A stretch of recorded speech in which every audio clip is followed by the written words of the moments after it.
Hi dear friends, welcome back to Easy Commerce Concepts by Aziza Fibinsha. So എല്ലാ കൂട്ടുകാർക്കും നമ്മുടെ ഈ വീഡിയോയിലേക്ക് സ്വാഗതം. സോ യൂണിറ്റ് 12ൽ നിന്നും നിങ്ങൾക്ക് 7 മാർക്കിനുള്ള ചോദ്യങ്ങൾക്കാണ് പരീക്ഷയ്ക്ക് ഉണ്ടാവുക. സോ +2 സ്റ്റാറ്റിസ്റ്റിക്സ് വിദ്യാർത്ഥികൾക്ക് വേണ്ടിയിട്ടുള്ള ഒരു സ്പെഷ്യൽ വീഡിയോ ആണിത്.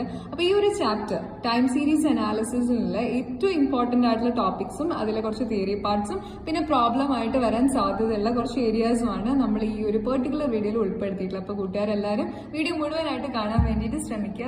മാക്സിമം നിങ്ങൾ ഇതൊക്കെ പ്രയോജനപ്പെടുത്തി എക്സാമിന്. ഓക്കെ, സോ ഇമ്പോർട്ടന്റ് ടോപ്പിക്സ് ആയിട്ട് നിങ്ങൾ ഇതിൽ പഠിച്ചിരിക്കേണ്ട കാര്യങ്ങൾ, മീനിങ് ഓഫ് ടൈം സീരീസ് എന്താണെന്ന് വളരെ വ്യക്തമായി തന്നെ പഠിച്ചിരിക്കണം. ഓരോന്നിന്റെ മീനിങ്ങും ഇമ്പോർട്ടന്റ് ആണ്. ഒരു വിട്ടുവീഴ്ച ഇല്ലാണ്ട് പഠിച്ചിരിക്കുക. എന്താണ് ടൈം സീരീസ്, ടൈം സീരീസിൽ മെയിൻ ആയിട്ട് വരുന്ന കോമ്പോണന്റ് ഏതൊക്കെയാണ്. അപ്പൊ എന്താണ് ടൈം സീരീസ്? ടൈം സീരീസ് എന്ന് പറയുമ്പോൾ it's A sequence of data observe, collected and arranged in A chronological order. Chronological ഓർഡറിൽ ഡേറ്റ നമ്മൾ എന്ത് ചെയ്യണം? ഒബ്സർവ് ചെയ്ത് കളക്ട് ചെയ്ത് അറേഞ്ച് ചെയ്യുന്നതിനെയാണ് എന്ത് വിളിക്കുക? ടൈം സീരീസ് എന്ന് പറയുന്നത്. പിന്നെ അതിലെ ഇക്കണോമിക് കോമ്പോണൻസ് ഏതൊക്കെയാണ്? കോമ്പോണൻസ് ഓഫ് ടൈം സീരീസ് എന്ന് പറയുന്നത് secular trend, cyclical variation, seasonal variation, irregular അല്ലെങ്കിൽ റാൻഡം വേരിയേഷൻസ് എന്നൊക്കെ അതിനെ വിളിക്കാറുണ്ട്. അപ്പൊ ഇതിന്റെയൊക്കെ മീനിങ് എന്തൊക്കെയാണ്? അതായത് സെക്കുലർ ട്രെൻഡ് എന്ന് പറഞ്ഞാൽ എന്താണ്? Secular trend refers to the general tendency of data to grow or decline over a long period of time. ഒരു ലോങ് പീരീഡ് ഓഫ് ടൈമിൽ എന്താ പറയുക, പൊതുവെ ഡേറ്റയ്ക്ക് അല്ലെങ്കിൽ വേരിയബിൾസിന് ഉണ്ടാകുന്ന ഒരു ജനറൽ ടെൻഡൻസി, പൊതുവായ പ്രവണത എന്താണ്? എന്താ, ഗ്രോ ചെയ്യാനാണോ, ഡിക്ലൈൻ ചെയ്യാനാണോ, വളരാനാണോ അല്ലെങ്കിൽ കുറയാനാണോ പൊതുവെ ഡേറ്റയ്ക്കുള്ള ഒരു ടെൻഡൻസി എന്ന് കണ്ടുപിടിക്കുന്നതാണ് സെക്കുലർ ട്രെൻഡ് എന്ന് പറയുന്നത്. സൈക്ലിക്കൽ വേരിയേഷൻസ് എന്ന് വെച്ച് കഴിഞ്ഞാൽ അവിടെ എന്താ മീൻ ചെയ്യുന്നത് വെച്ചാൽ, സൈക്ലിക്കൽ വേരിയേഷൻ എന്ന് പറയുമ്പോൾ that's our oscillatory movements with a period greater than 1 year. അതായത് ഒരു വർഷത്തിന് മുകളിലേക്കുള്ള ഡേറ്റയുടെ ഒരു ഓസിലേറ്ററി മൂവ്മെന്റ്സ് ആണ് നമ്മൾ അവിടെ നോക്കുന്നത്. സോ പീരിയോഡിക് ഓസിലേഷന് ആണ് ആക്ച്വലി നമ്മൾ സൈക്കിൾ എന്ന് മീൻ ചെയ്യുന്നത്. So the time series related to business and economic shows some kinds of cyclic variations. അതായത് നമ്മൾ കുറെ കൂടി ബിസിനസ് അല്ലെങ്കിൽ എക്കണോമിക്സ് റിലേറ്റഡ് ആയിട്ട് വരുമ്പോഴാണ് സൈക്ലിക് വേരിയേഷൻസ് കൂടുതലായിട്ടും, കാരണം അതൊരു വർഷത്തിന് മുകളിലേക്കുള്ള കാര്യങ്ങളാണ് അവിടെ മെയിൻ ആയിട്ട് നോക്കുന്നത്. പിന്നെ സീസണൽ വേരിയേഷൻസ് എന്ന് പറയുമ്പോൾ അത് കുറച്ചുകൂടെ പീരിയോഡിക് മൂവ്മെന്റ്സ് ആണ്, which repeat within 1 year or less. ഒരു വർഷം അല്ലെങ്കിൽ ഒരു വർഷത്തിനുള്ളിലോ നടക്കുന്ന സംഭവങ്ങളാണ് നമ്മൾ അതിൽ മെയിൻ ആയിട്ട് നോക്കുന്നത്. അത് എല്ലാ വർഷവും അത് റിപ്പീറ്റ് ചെയ്യുന്നതാണ് ഉദ്ദേശിക്കുന്നത്. So the seasonal variations mainly 2 ഫാക്ടേഴ്സിനെയാണ് എഫക്ട് ചെയ്തിരിക്കുന്നത്. ഒന്ന് ഡ്യൂ ടു നാച്ചുറൽ ഫോഴ്സസ്, അതായത് പ്രകൃതിദത്തമായി നടക്കുന്ന കാര്യങ്ങൾ ലൈക്ക് എർത്ത്, ഫ്ലഡ്, അങ്ങനത്തെ സംഭവങ്ങളൊക്കെ. പിന്നെ എന്താണ്, മാൻമെയ്ഡ് കൺവെൻഷൻസ് ഉണ്ടാവില്ല, മനുഷ്യന്മാർ തന്നെ ഉണ്ടാക്കുന്ന, ഫോർ എക്സാമ്പിൾ സ്ട്രൈക്ക്, അങ്ങനത്തെ കാര്യങ്ങളൊക്കെ. So the most important factor causing seasonal variations എന്ന് പറഞ്ഞാൽ ക്ലൈമാറ്റിക് ചേഞ്ചസ് ആണ്. അത് കാലാവസ്ഥ സംബന്ധമായിട്ടുള്ള സംഭവങ്ങളൊക്കെയാണ് അതിൽ മെയിൻ ആയിട്ട് വരുന്നത്. സോ ഇറഗുലർ വേരിയേഷൻസ് എന്നൊരു സംഭവമുണ്ട്. ഇറഗുലർ വേരിയേഷൻസ് എന്ന് പറയുമ്പോൾ അവസാനത്തെയാണ്. Irregular variations എന്ന് പറയുന്നത് due to some irregular circumstances which are beyond the control of human being ആണ്. അതായത് നമ്മൾ മനുഷ്യന്മാരുടെ കയ്യിൽ നിൽക്കാത്ത കുറച്ച് കാര്യങ്ങളുണ്ടല്ലോ, which is something beyond our control. So these types of factors are unforeseen and unpredictable, but they are so significant like other fluctuations. അതായത് നമുക്കൊരിക്കലും പ്രഡിക്ട് ചെയ്യാൻ, ഇപ്പൊ കൊറോണ വന്നു, നമുക്ക് പ്രഡിക്ട് ചെയ്യാൻ പറ്റിയിട്ടുണ്ടായിരുന്നില്ല ഇങ്ങനെ ഒരു സംഭവം വരുന്നൊന്നും. അപ്പോൾ അങ്ങനെ പ്രഡിക്ട് ചെയ്യാൻ പറ്റാത്തതുമാണ് at the same time more significant ആണ്. മറ്റ് ഈ പറഞ്ഞിട്ടുള്ള ഫ്ലക്ച്വേഷൻസിനൊക്കെ പോലെ തന്നെ അതേ അളവിൽ തന്നെ പ്രാധാന്യം കൊടുക്കേണ്ടതുമായിട്ടുള്ള വേരിയേഷൻസ് ആണ് ഇറഗുലർ വേരിയേഷൻസ്. അപ്പൊ ഇത്രയും കാര്യങ്ങളാണ് main components of time series എന്ന് നമുക്ക് പഠിക്കാനുള്ളത്. പിന്നെ ഈ ഒരു ട്രെൻഡ് അനാലിസിസ് പഠിക്കാൻ വേണ്ടിയിട്ട് നമ്മൾ യൂസ് ചെയ്യുന്ന മെത്തേഡ്സ് ആണ് free hand curve method, semi average method, moving average method, least square method. ഇത്രയും കാര്യങ്ങളാണ് ഈ ഒരു ചാപ്റ്ററിൽ നമുക്ക് മെയിനായിട്ട് പഠിക്കാനുള്ളത്. അപ്പൊ അതുമായി ബന്ധപ്പെട്ട കുറച്ച് തിയറി പ്രോബ്ലംസ് ഞാൻ എഴുതി വെച്ചിട്ടുണ്ട്. ഏതൊക്കെയാണ്? Which of the following is not a method use to determine trend. Trend നമ്മൾ എന്താ പറയാ കണ്ടുപിടിക്കാൻ വേണ്ടി, ഡിറ്റർമൈൻ ചെയ്യാൻ യൂസ് ചെയ്യാത്ത മെത്തേഡ് ഏതാണെന്നാണ് ക്വസ്റ്റ്യൻ. ഇപ്പൊ സെമി ആവറേജ് മെത്തേഡ് ആണെങ്കിലും, മെത്തേഡ് ഓഫ് മൂവിംഗ് ആവറേജ് ആണെങ്കിലും, മെത്തേഡ് ഓഫ് ലീസ്റ്റ് സ്ക്വയർ ആണെങ്കിലും ഒക്കെ തന്നെ നമ്മൾ ഈ ഒരു ട്രെൻഡ് അനാലിസിസ് അല്ലെങ്കിൽ ട്രെൻഡ് ഡിറ്റർമൈൻ ചെയ്യാൻ യൂസ് ചെയ്യുന്നുണ്ട്. എന്നാൽ മെത്തേഡ് ഓഫ് മിനിമം വേരിയൻസ് അതിനുവേണ്ടി യൂസ് ചെയ്യുന്നതല്ല. അപ്പൊ ഉത്തരം എന്ന് പറയുന്നത് മെത്തേഡ് ഓഫ് മിനിമം വേരിയൻസ് ആണ്, അത് ട്രെൻഡ് ഡിറ്റർമൈൻ ചെയ്യാൻ യൂസ് ചെയ്യുന്നതല്ല. അടുത്തൊരു question, the sale of school bags go up in the June every year. അതായത് എല്ലാ വർഷങ്ങളിലും ജൂൺ മാസത്തില് സ്കൂൾ ബാഗ്സിന്റെ സെയിൽ അത്യാവശ്യം നല്ല രീതിയിൽ തന്നെ നടക്കുന്നുണ്ട്. അത് എന്തിനുള്ള എക്സാമ്പിൾ ആണ്? അത് സീസണൽ വേരിയേഷൻ ആണ്. ഓരോ സീസണിന്റെ ബേസിലാണ് ആ ഒരു ഗ്രോത്ത്, ആ ഒരു ഇപ്പൊ കുട്ടികളുടെ ഒരു സ്കൂൾ ബാഗ് അല്ലെങ്കിൽ അംബ്രല്ല, അല്ലെങ്കിൽ ചൂടുകാലത്ത് AC-യുടെ ഒക്കെ വിലയല്ല, AC-ക്കൊക്കെ ഭയങ്കര ഡിമാൻഡ് അല്ലെങ്കിൽ സെയിൽ കൂടുന്നതൊക്കെ ഈ സീസണൽ വേരിയേഷന്റെ ഇതാണ്. അപ്പൊ ഓപ്ഷൻ ഡി ആണ് അതിന്റെ റൈറ്റ് ആൻസർ. പിന്നെ time series analysis helps in understanding the past behaviour, predicting the future behaviour, both A and B and none of this. Yes, ഇതിന് രണ്ടിനും ഹെൽപ്പ് ചെയ്യുന്നുണ്ടാണ്. പാസ്റ്റ് ബിഹേവിയർ, മുമ്പ് കഴിഞ്ഞിട്ടുള്ള ഈ ഡേറ്റകളിലെല്ലാം കഴിഞ്ഞ വർഷങ്ങളിൽ ഉണ്ടായിട്ടുള്ള മാറ്റങ്ങൾ എന്തൊക്കെയാണെന്ന് വളരെ കൃത്യമായി തന്നെ പഠിക്കാൻ വേണ്ടി ഹെൽപ്പ് ചെയ്യുന്നുണ്ട്. അത് ഉപയോഗിച്ച് നമുക്ക് ഫ്യൂച്ചറിന് അവിടെ പ്രെഡിക്റ്റ് ചെയ്യാനും വേണ്ടിയിട്ട് സാധിക്കുന്നുണ്ട്. മറ്റൊരു question, to which component of time series the term recession is attached. Recession എന്ന മാന്യമൊക്കെ എന്തുമായി ബന്ധപ്പെട്ടതാണ്? അത് സൈക്ലിക് വേരിയേഷനുമായി ബന്ധപ്പെട്ടതാണ് എന്ത് റെസിഷൻ എന്ന് പറയുന്നത്. അടുത്തത് ഒരു മാച്ച് ദ ഫോളോയിങ് ആണ്.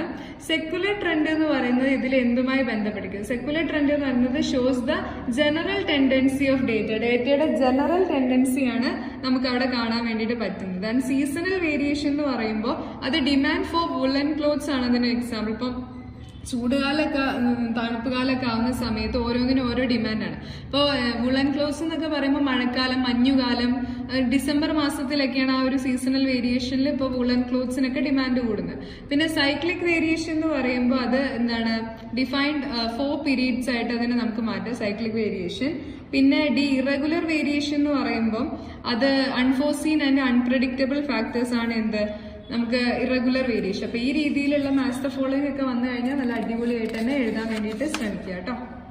പിന്നെ ഒരു ക്വസ്റ്റ്യൻ ആണ്, which component of the time series associated with the sale of wool in winter? അത് സീസണൽ വേരിയേഷൻ ആണ്.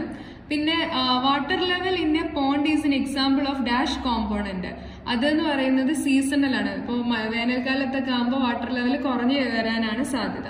പിന്നെ seasonal variation repeat during A period of 1 ആണ്. അതായത് 1 ഇയറിന്റെ ഉള്ളിലാണ് നമ്മൾ സീസണൽ വേരിയേഷൻ ഒക്കെ പറയാം. അടുത്തത് ഒരു മാച്ച് ദ ഫോളോയിങ് ആണ്. ഇപ്പൊ ബിസിനസ് സൈക്കിൾ എന്ന് പറയുമ്പോൾ അത് സൈക്ലിക് വേരിയേഷൻ നമുക്ക് എക്സാമ്പിൾ വരാം, ബിസിനസ് സൈക്കിള്. പിന്നെ sale of cotton clothes in summer, അത് നമുക്ക് ഒരു സീസണൽ വേരിയേഷനിൽ പറയാം. പിന്നെ continuously increasing the sale of vehicle എന്ന് പറയുന്നത് അത് സെക്കുലർ ട്രെൻഡ് ആണ്, ജനറൽ ട്രെൻഡ് ആണ്. പിന്നെ ഫാക്ടറി ലോക്കൌട്ട് എന്ന് പറയുന്നത് അത് നമുക്ക് എന്തിൽ പെടുത്താം, ഇറഗുലർ വേരിയേഷനിൽ പെടുത്താവുന്നതാണ്, ഇറഗുലർ വേരിയേഷൻ. പിന്നെ നമുക്ക് അടുത്തത് നോക്കാം. Dash is A long term movement in A time series analysis. Time series അനാലിസിൽ long term മൂവ്മെന്റ്സിനെ വിളിക്കുന്ന പേരാണ് ദാറ്റ് ഈസ് സെക്കുലർ ട്രെൻഡ് എന്നാണ് അത് അറിയപ്പെടുന്നത്. പിന്നെ ഡിഫൈൻ ടൈം സീരീസ് എന്താണ് ഡിഫൈൻ ചെയ്യാൻ പറഞ്ഞാൽ നിങ്ങൾക്ക് ഇങ്ങനെ പറയാം. Time series is a sequence of data observe, collected and arranged in a chronological order. And which of the following is not a phase of ബിസിനസിന്റെ ഫേസ് അല്ലാത്തത് ഏതാണ്? അത് എന്താണ്, ഇൻഫ്ലേഷൻ. മറ്റേ പ്രോസ്പെരിറ്റിയും ഡിപ്രഷനും ഇംപ്രൂവ്മെന്റ് ഒക്കെ ബിസിനസിന്റെ ഫേസ് ആണ്, ഇൻഫ്ലേഷൻ അതിന്റെ ഒരു ഫേസ് അല്ല. ഇതൊരു മാച്ച് ദ ഫോളോയിങ് ആണ്. ഓരോന്നിനെ നോക്കുക. അപ്പൊ സെക്കുലർ ട്രെൻഡിനെ ഡിനോട്ട് ചെയ്യാൻ യൂസ് ചെയ്യുന്നൊരു കൈൻഡ് ഓഫ് ഗ്രാഫാണിത്. അതുപോലെ തന്നെ ഇതെന്ന് പറയുന്നത് സീസണൽ വേരിയേഷൻ ആണ് നമുക്ക് ഇവിടെ കാണാൻ വേണ്ടിയിട്ട് പറ്റുക. പിന്നെ ഇറഗുലർ വേരിയേഷൻ ആണ് ഇവിടെ കാണാൻ വേണ്ടി സാധിക്കുന്ന മൂന്നാമത്തത്. പിന്നെ ഇതെന്ന് പറയുന്നത് സൈക്ലിക്കൽ വേരിയേഷൻ ആണ്. അപ്പൊ ഇത് സെക്കുലർ ട്രെൻഡ്, ഇതെന്ന് പറയുന്നത് സീസണൽ വേരിയേഷൻ, ഇത് ഇറഗുലർ, അതുപോലെ ഇതെന്ന് പറയുന്നത് സൈക്ലിക്കൽ വേരിയേഷൻ ആണ്. നന്നായിട്ട് നോക്കുക, പല രീതിയിലായിരിക്കും ചോദ്യങ്ങൾ ഉണ്ടാവും. പിന്നെ പ്രോബ്ലം സോൾവിംഗിലേക്ക് വരികയാണെങ്കിൽ, if y is equal to 20.6 plus 16.8x is the trend line with 1995 as origin, find the trend line with 2000 as origin.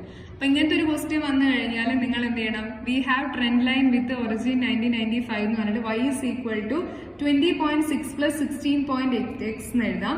എന്നിട്ട് we have to find the trend line with origin 2000, the revised trend line എന്ന് പറഞ്ഞിട്ട് y is equal to 20.6 plus 16.8 x plus k എന്ന് കൊടുക്കുക. So here k എന്ന് പറയുന്നത് എത്രയാണ്, 2000 ആണ് k എന്ന് പറയുന്നത്. So k is equal to 2000 minus 1995 is equal to 5. അപ്പൊ k യുടെ വാല്യൂ കണ്ടുപിടിക്കുക എളുപ്പമാണ്. എന്താണ്, 2000 minus 1995 ചെയ്താൽ മതി. അപ്പൊ നമുക്ക് 5 കിട്ടുന്നതാണ് k.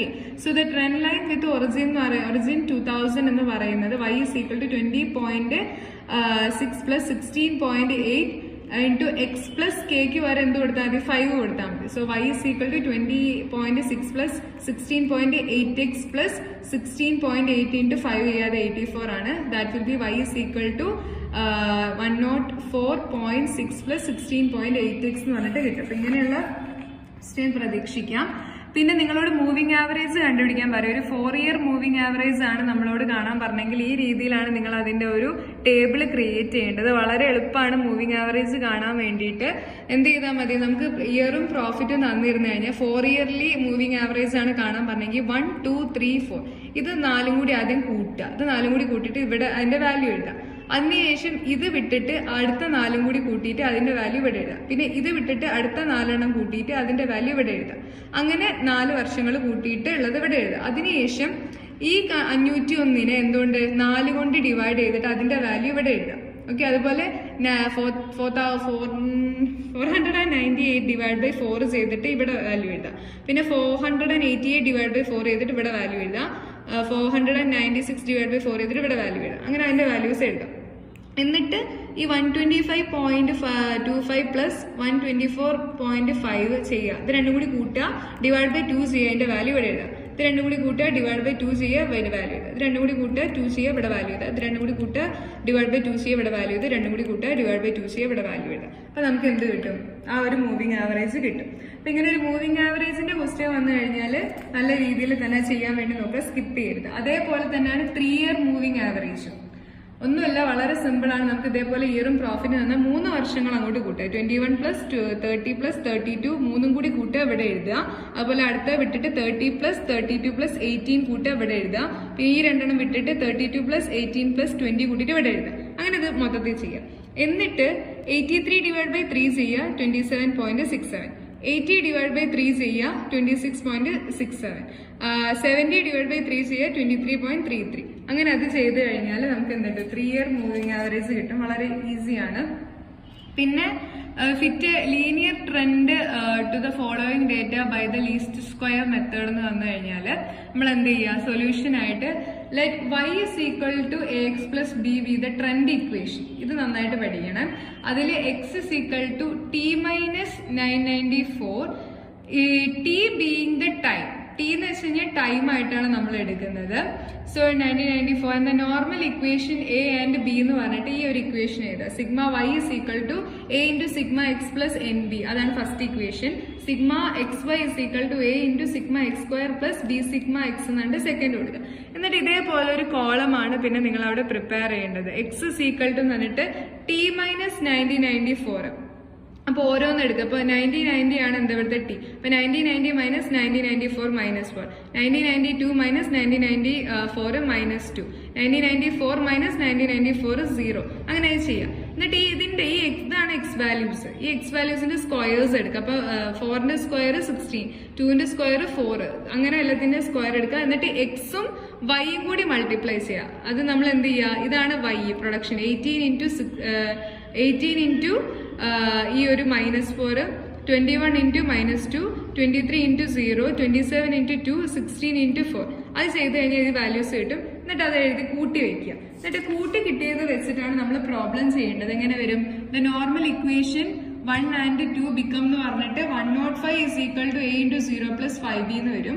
5b is equal to 105 is equal to b is equal to 105 divided by 5 is equal to 21. അതുപോലെ രണ്ടാമത്തെ ഇക്വേഷൻ, അതായത് 5b is equal to 105 ആണെങ്കിൽ b എന്തായിരിക്കും, 105 divided by 5 is equal to 21. അപ്പൊ ബിയുടെ വാല്യൂ കിട്ടി 21. അതുപോലെ തന്നെ എന്താ കണ്ടുപിടിക്കുക, എയുടെ വാല്യൂ കണ്ടുപിടിക്കുക. എങ്ങനെയാ, 4 is equal to a into 40 plus 21 into 0. So 4 is equal to 40a. So a is equal to 4 divided by 40, that will be 0.1. So the trend line will be y is equal to 0.1x plus 21 എന്ന് വരും. For the year 1999, x is equal to 1999 minus 1994 is equal to 5 ആണ്. So the estimated value of 1999 എന്ന് പറയുന്നത് y is equal to 0.1 into 5 plus 21 is equal to 21.5 now.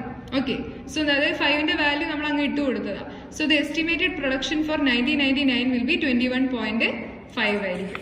So ആ രീതിയിൽ ചെയ്യാം. പിന്നെ ഒരു സെമി ആവറേജ് കണ്ടുപിടിക്കാനുള്ള ക്വസ്റ്റ്യൻ വരാനുള്ള സാധ്യതയുണ്ട്. അതിന് വേണ്ടിയിട്ട് നിങ്ങൾ ഇങ്ങനെയാണ് ചെയ്യേണ്ടത്.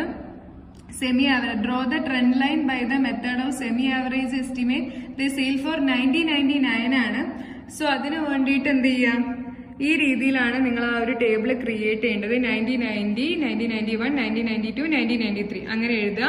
അതിന്റെ സെയിൽസ് എഴുതുക. അത്രയും സെയിൽസ് ആഡ് ചെയ്യുക, ഡിവൈഡ് ബൈ 4 ചെയ്യുക, അതിന്റെ വാല്യൂ എഴുതുക. 1994 അവിടെ അങ്ങനെ തന്നെ വെക്കുക. പിന്നെ 1995 മുതൽ 1980 വരെ ഉള്ളത് സെയിൽസ് എഴുതുക. അതെല്ലാം ആ വാല്യൂസ് എല്ലാം കൂടി എടുത്ത് കൂട്ടുക, ഡിവൈഡ് ബൈ 4 ചെയ്യുക. അപ്പൊ നമുക്ക് 314 ഡിവൈഡ് ബൈ 5 കിട്ടും. എന്നിട്ട് അതിന്റെ ഒരു ട്രെൻഡ് ലൈന് വരയ്ക്കുക. ഓക്കെ, അതേപോലെ തന്നെ ഒരു എന്താ പറയാ ട്രെൻഡ് ലൈൻ ലീസ്റ്റ് സ്ക്വയറിന്റെ ഇപ്പൊ നമ്മൾ ചെയ്തില്ല, അതിന്റെ ഒരു വേറെ ടൈപ്പ് ക്വസ്റ്റ്യൻ ഉണ്ട്. അത് നിങ്ങൾ ഒറ്റയ്ക്ക് ചെയ്യാൻ വേണ്ടി നോക്കുക. ഇതാണ് ക്വസ്റ്റ്യൻ, ഞാൻ കാണിക്കുന്നുണ്ട്, പക്ഷെ ഒറ്റയ്ക്ക് ചെയ്യാൻ വേണ്ടി ശ്രമിക്കുന്നതാണ് നല്ലത്. അപ്പൊ നിങ്ങൾക്ക് പരീക്ഷയ്ക്ക് അത് ഹെൽപ്ഫുൾ ആവും. അതിന്റെ ആൻസർ ഞാൻ ഇവിടെ ഇങ്ങനെ വെക്കുന്നുണ്ട്, പക്ഷെ ഞാൻ പറയില്ല. അത് നിങ്ങൾക്കൊരു ടാസ്ക് ആണ് കേട്ടോ. നല്ല രീതിയിൽ ചെയ്യാൻ വേണ്ടിയിട്ട് ഒന്ന് ശ്രമിക്കുക. എളുപ്പമാണ്, നല്ലൊന്ന് ട്രൈ ചെയ്ത് നോക്കുക. Okay, ready? ക്ലിയർ അല്ലേ? ക്വസ്റ്റ്യനൊക്കെ തന്നിട്ടുള്ള ഒരു ക്വസ്റ്റ്യൻ ആണ്. ഓക്കെ, അപ്പോൾ ഇത്രയും ഏരിയാസ് നിങ്ങൾ പഠിക്കാൻ വേണ്ടി ശ്രമിക്കുക. ഇത് പഠിച്ചു കഴിഞ്ഞാൽ നിങ്ങൾക്ക് ഒരു ടൈം സീരീസ് എന്നുള്ള ഈ ഒരു ചാപ്റ്റർ വളരെ എളുപ്പമാവും. 7 മാർക്കും നല്ല രീതിയിൽ തന്നെ സ്കോർ ചെയ്തെടുക്കാൻ വേണ്ടിയിട്ട് പറ്റും. അപ്പോൾ ഈ ഒരു വീഡിയോ നിങ്ങൾക്ക് ഹെൽപ്ഫുൾ ആയിട്ട് ഫീൽ ചെയ്തിട്ടുണ്ടെങ്കിൽ തീർച്ചയായും നമ്മുടെ ഈ വീഡിയോ ലൈക്ക് ചെയ്ത് സപ്പോർട്ട് ചെയ്യുക. നമ്മുടെ ചാനൽ സബ്സ്ക്രൈബ് ചെയ്യുക. എല്ലാ കൂട്ടുകാർക്കും wish you all the very success for your exam.